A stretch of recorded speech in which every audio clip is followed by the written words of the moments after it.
महाराष्ट्राचे नंदनवन होण्याचा पाया ज्या कोयना धरणग्रस्तांनी रचला, त्या कोयना धरणाला 64 वर्ष पूर्ण झाल्यानंतरही पुनर्वसनाचा प्रश्न प्रलंबित आहे।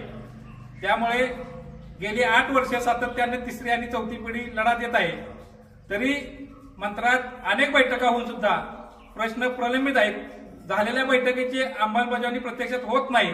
त्यामुळे महाराष्ट्राचा ज्यांनी सुवर्ण कलश आणला ते महाराष्ट्राचे पहिले मुख्यमंत्री यशवंतराव चव्हाण साहेब यांच्या जयंती दिवशी कराड येथे कोयना धरणग्रस्त मोठ्या संख्येने आत्मक्लेश आंदोलन करणार आहेत आणि आपल्या ज्या व्यथा आहेत त्या ठिकाणी मांडणार आहेत। आणि यावेळेला महाराष्ट्रातील कानाकोपऱ्यातील जे कोयना धरणग्रस्त आहेत ते यावेळेला उपस्थित राहतील आणि आपले आत्मक्लेश आंदोलन करतील।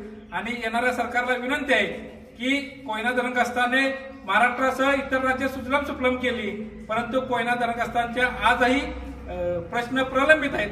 ते सोडवण्यासाठी 11 मार्च पर्यंत मंत्रालय स्तरावर बैठक आयोजित करावी, अन्यथा 12 मार्च रोजी यशवंतराव चव्हाण यांच्या समाधीस्थळी आत्मक्लेश आंदोलन करून आपल्या व्यथा मांडतील। हे महाराष्ट्रासाठी भूषण नाही।